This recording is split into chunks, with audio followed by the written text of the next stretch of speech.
Hello दोस्तों, आज की इस क्लास में हम जो बेसिकली पढ़ेंगे वो पढ़ेंगे suit of civil nature section 9 of CPC. तो बेसिकली देख लेते हैं सूट ऑफ सिविल नेचर क्या होता है। सूट ऑफ सिविल नेचर की अगर मैं बात करूँ या सेक्शन 9 की बात करूँ तो सेक्शन 9 को ही हम बोलते हैं गेटवे टू सीपीसी। तो बेसिकली जो जुरिस्डिक्शन जो स्टार्ट होती है सीपीसी में वो सेक्शन 9 से लेकर 25 तक जुरिस्डिक्शन के सारे सेक्शन दिए हुए हैं। जैसे सेक्शन 9 में सूट ऑफ सिविल नेचर है, 10 में सब जुडिस है, 11 में रेस जुडिकाटा है, 12 13 में हो गया फॉरेन जजमेंट हो गया, 14 में कंक्लूजिंग हो जाएगी, 15 16 से फिर सिविल जज jurisdiction with respect to property हो जाएगा। इन एनी अदर मैटर 20 में चले जाएंगे। तो ये सारी की सारी जुडिक्शन सेक्शन 9 से ही स्टार्ट होती है। तो इसलिए बोल देते हैं section 9 is gateway to CPC. जब तक हम सेक्शन 9 को ढंग से नहीं समझ पाते जब तक हमें पूरा का पूरा जितनी भी जुरिस्डिक्शन है, आइदर इट इज़ प्रोप्राइटरी जुडिक्शन और पिक्यूनियरी जुडिक्शन और सब्जेक्ट मैटर जुडिक्शन, आप समझ ही नहीं सकते कि सेक्शन 9 के सिवा होता क्या है। तो इस सेक्शन 9 को आज ढंग से कर लेते हैं इस क्लास में। तो बेसिकली सेक्शन 9 क्या होता है? A person having a grievance of civil nature has a right to institute a civil suit in a competent civil court unless its cognizance expressly or impliedly barred. This is based on the fundamental maxim ubi jus ibi remedium, where there is right there is remedy. तो section 9 जो पूरे का पूरा एक section 9 है ना, वो section 9 एक बेसिक फंडामेंटल पे चलता है, बेसिक फंडामेंटल प्रिंसिपल है, इस पे चलता है। वो है ubi jus ibi remedium, where there is right there is remedy. तो हम एक चीज़ देखते हैं कि अगर आपके पास राइट है तो आपको रेमेडी मिलेगी, ये कंफर्म है डेमोक्रेसी में। तो डेमोक्रेसी एक चीज़ प्रूव करती है कि आपके पास कुछ स्टेचुटरी राइट है, कुछ फंडामेंटल राइट्स हैं, तो कोई भी राइट अगर रेमेडी नहीं मिलती तो यूजलेस हो जाता है। तो इसलिए जब भी आपके पास स्टेच्यूट्स, जब भी कोई आपका राइट क्रिएट करेगा तो उसके लिए रेमेडी ज़रूर क्रिएट करेगा। उसी रेमेडी को हम रेमेडी हासिल करेंगे कोर्ट के थ्रू, उस रेमेडी के बारे में ही सेक्शन 9 में लिखा हुआ है कि सेक्शन 9 में जब आप ये प्रूव कर देते हो कि आपका कोई सिविल राइट था और वो सिविल राइट ब्रीच हुआ है, तो उस कंडीशन में आप कोर्ट में अप्रोच कर सकते हो और कोर्ट से बोल सकते हो कि सर हमारा स्टेचुटरी राइट या फंडामेंटल राइट ब्रीच हुआ है, हमको रेमेडी चाहिए। लाइक अगर मेरे पास कोई मोबाइल है, मेरे मोबाइल को कोई चोरी कर लेता है, उस मोबाइल की रिकवरी के लिए मैं कोर्ट में जा सकता हूँ, मूवेबल प्रॉपर्टी की रिकवरी के लिए। सपोज करो मेरे पास इमूवेबल प्रॉपर्टी है, उस प्रॉपर्टी को कोई पोजीशन में चला जाता है, तो उसके मूवेबल प्रॉपर्टी की रिकवरी के लिए मैं सूट फाइल कर सकता हूँ। लेकिन मुद्दा ये आता है सेक्शन 9 बोलता है कि जैसे ही आपके पास सिविल सूट, जैसे ही आपके पास आपका सिविल राइट ब्रीच हो जाता है तो आप क्या कर सकते हो? कोर्ट को अप्रोच कर सकते हो। इसी को बोलते हैं सूट ऑफ सिविल नेचर। लेकिन आप देखोगे कि सेक्शन 9 ने सिविल सूट वर्ड यूज़ ना करके suit of civil nature word use कर दिया है। तो ये सारा का सारा हम देखेंगे कि सिविल सूट में तो रेस्ट्रिक्टेड इंटरप्रिटेशन हो जाती, लेकिन इस जो जुरिस्डिक्शन है उसको एक्सपेंड कर दिया है, उसको बढ़ा दिया है civil suit of civil nature को इंक्लूड करके। देखो होता क्या है कि बेसिकली सिविल सूट क्या होता है कि जब individual versus individual right infringe होते हैं तो वो हम सिविल सूट बोल देते हैं। लेकिन सपोज करो कोई पॉलिटिकल राइट्स है या कोई भी रिलीजियस राइट है, वो सिविल नेचर के सूट में नहीं आता है। तो उस कंडीशन में क्या होता है कि सिविल नेचर में कौन सा आता है? प्रॉपर्टी से रिलेटेड राइट होगा, मनी से रिलेटेड राइट होगा, आपका कोई भी कॉन्ट्रेक्चुअल राइट है, बहुत सारे ऐसे राइट है। लेकिन रिलीजियस राइट या फिर पॉलिटिकल राइट ये कोर्ट की जुडिक्शन से बाहर हो गए हैं, इसलिए हम बोल देते हैं courts जुडिक्शन is expressly or impliedly board. तो जब सूट ऑफ सिविल नेचर की हम बात करते हैं तो सूट ऑफ सिविल नेचर में ऑटोमेटिक इंक्लूड हो जाता है सिविल सूट। तो अल्टीमेटली जब भी आपका कोई सिविल राइट ब्रीच होगा तो आप कोर्ट को अप्रोच कर सकते हो। Meaning of jurisdiction, the term is not defined in the code, it means the power and authority of the court to hear and determine the litigate before it. Defect of jurisdiction. Defect of jurisdiction goes to the root of decree or order.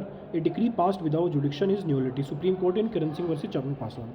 Section 9 बोल देता है कि court shall have jurisdiction to try suit of civil nature. तो court के पास जुडिक्शन है, cell word use किया है तो इसका मतलब कोर्ट सेल हैव जुडिक्शन। लेकिन लास्ट में एक वर्ड यूज़ कर दिया unless courts जुडिक्शन either expressly or impliedly ward.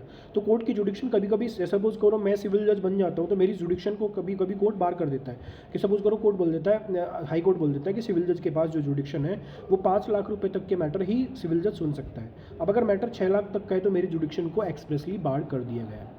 या सपोज करो कोई सब्जेक्ट मैटर है, जैसे नेशनल ग्रीन ट्रिब्यूनल से रिलेटेड मैटर है, वो फिक्स कर दिया है कि उसे सिर्फ एनजीटी एनवायरनमेंट से रिलेटेड मैटर सुनेगा, या कंज्यूमर से related matter consumer protection tribunal सुनेगा, कंज्यूमर ट्रिब्यूनल सुनेगा। तो उस कंडीशन में मेरी जुडिक्शन को एक्सप्रेसली और इम्प्लाइडली वार्ड कर दिया। अब बात करते हैं डिफेक्ट ऑफ जुडिक्शन। अगर कोई भी कोर्ट विदाउट जुडिक्शन कोई मैटर सुन लेता है तो किरण सिंह वर्सेस चमन पासवान में बोल दिया था कि वो बेसिकली जो डिक्री होगी वो नल एंड वॉइड डिक्लेयर हो जाएगी ऑटोमेटिकली। ठीक है, काइंड्स ऑफ जुडिक्शन देख लेते हैं। टेरिटोरियल जुडिक्शन विद इन जैसे हम बात करते हैं, अगर हम दिल्ली के कोर्ट की बात करें तो दिल्ली के कोर्ट के पास दिल्ली की जो टेरिटरी है उससे रिगार्डिंग जुडिक्शन होगी। अगर हम लखनऊ के कोर्ट की बात करें तो लखनऊ के कोर्ट के पास लखनऊ की टेरिटरी से रिगार्डिंग जुडिक्शन होगी। वो सपोज करो दिल्ली का कोर्ट है, वो गुड़गांव के कोर्ट के लिए वो डिग्री नहीं दे सकता, या फिर गाजियाबाद के कोर्ट के लिए वो डिग्री नहीं दे सकता। ऐसे ही लखनऊ का कोर्ट इलाहाबाद के लिए डिग्री नहीं दे सकता। तो एक पर्टिकुलर फिक्स टेरिटरी के लिए जब हम जुडिक्शन को फिक्स कर देते हैं उसे हम बोलते हैं टेरिटोरियल जुडिक्शन।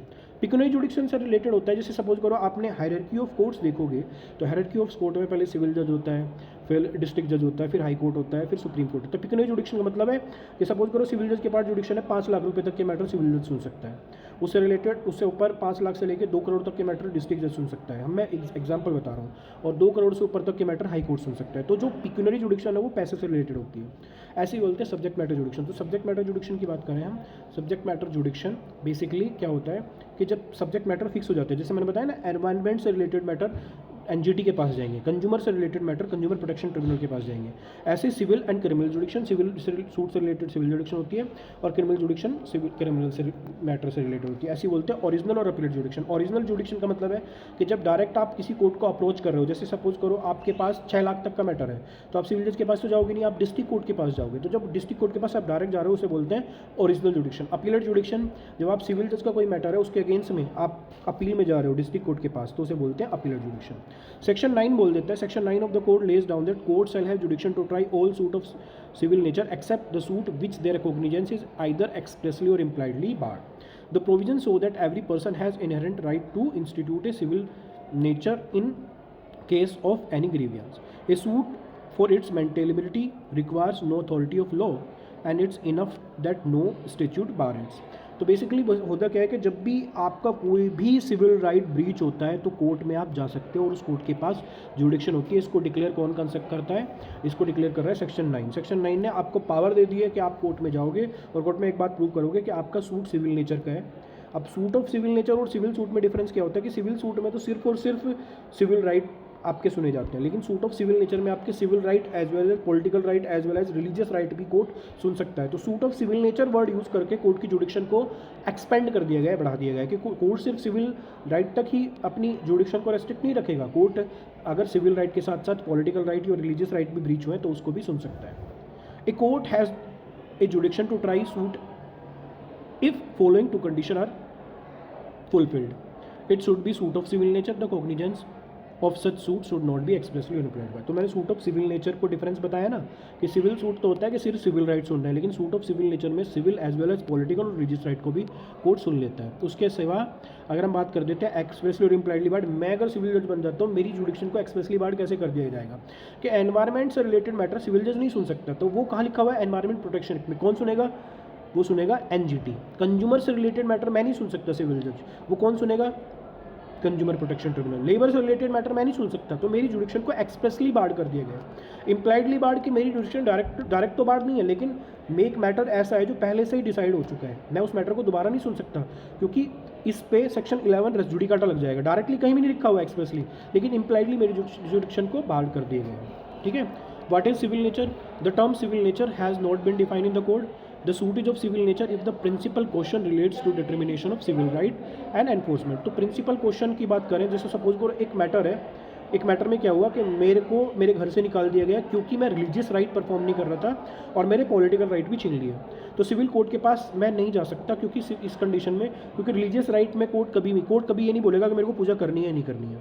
कोर्ट में भी ये नहीं बोलता मेरे को अजान पढ़नी है नहीं पढ़नी है। वो मेरा रिलीजियस राइट है, मैं परफॉर्म करूँ या ना करूँ, मेरा इंडिविजुअल राइट है। ऐसे ही अगर मेरे पॉलिटिकल राइट इन्फ्रिंज हुआ है तो सिविल जज के पास जुडिक्शन नहीं होती। लेकिन सपोज करो मेरे घर पे किसी ने कब्जा कर लिया है और मेरे को इस वजह से कब्जा किया है कि मैंने रिलीजियस रिचुअल्स परफॉर्म नहीं किए थे और मेरे पॉलिटिकल राइट भी उन्होंने छीन लिए, तो इस कंडीशन में एक ही ट्रांजैक्शन में 3 राइट ब्रीच हुए। मेरे घर पे कब्जा कर लिया, मेरे को पूजा करने का अधिकार उन्होंने छीन लिया, मेरा पॉलिटिकल राइट उन्होंने छीन लिया। तो मैं क्या कर सकता हूँ इस कंडीशन में? क्या मैं सिविल जज के पास जा सकता हूँ? हाँ, जा सकता हूँ। अगर सिर्फ इसमें पॉलिटिकल राइट या रिलीजियस राइट इन्वॉल्व होते तो मैं सिविल जज के पास नहीं जा सकता था, लेकिन इसमें political right as well as civil right involve है क्योंकि मेरे घर पे तो कब्जा किया है ना, तो वो तो सिविल राइट है। मेरे पूजा करने का अधिकार रिलीजियस राइट हो सकता है, मेरे वोट देने का अधिकार मेरा पॉलिटिकल राइट हो सकता है और उसकी जुडिक्शन सिविल जज के पास नहीं है। लेकिन जैसे ही मेरे घर पे कब्जा कर लेते हैं तो एक ट्रांजेक्शन में क्या किया उन्होंने 3 मेरे राइट ब्रीच किए, मेरा सिविल राइट, मेरा पॉलिटिकल राइट, मेरा रिलीजियस राइट। तो उस कंडीशन में कोर्ट देखेगा सूट कैसा है, सूट सिविल नेचर का है, प्योरली सिविल सूट नहीं है लेकिन सूट ऑफ सिविल नेचर है,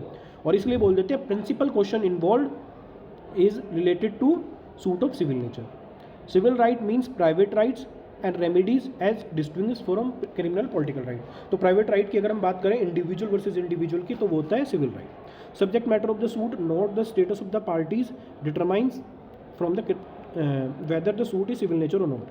Explanation 1 of section 9 lays down the which right to property बाद में करेंगे, explanation 2 बाद में करेंगे। expressly और impliedly बार मैंने आपको बता दिया। a suit is said to be expressly barred when it is barred by enactment। तो सपोज करो मैं सिविल जज हूँ, मेरी जुडिक्शन को नेशनल ग्रीन ट्रिब्यूनल ने बार कर दिया है, एनवायरमेंट प्रोटेक्शन एक्ट ने बार कर दिया है, तो मेरी जुडिक्शन को एक्सप्रेसली बार कर दिया है। इम्प्लाइडली बार कि मेरी जुडिक्शन एक्सप्रेसली बार नहीं है लेकिन by way of principle, by way of legal principle मेरी जुडिक्शन को बार्ड है। जैसे सपोज करो एक मैटर जो मैं पहले ही सुन चुका हूँ उसको दोबारा नहीं सुनूंगा क्योंकि उस पर कॉन्सेप्ट ऑफ रेस जुडिकाटा लग जाएगा। ठीक है, तो ये था सूट ऑफ सिविल नेचर, ये सूट ऑफ सिविल नेचर था। नेक्स्ट क्लास में मैं सब जुडिस लेके आऊँगा, और नेक्स्ट क्लास में पहले तो मैं ये जो 2 एक्सप्लेनेशन है ना वो कवर करूँगा, एक्सप्लेनेशन 1 और एक्सप्लेनेशन 2, इससे क्वेश्चन बहुत आते हैं तो ये मैं कवर करूँगा। ठीक है दोस्तों, मिलते हैं नेक्स्ट क्लास में। Please subscribe my channel, please share this video with your friends. Thank you, मिलते हैं नेक्स्ट वीडियो में।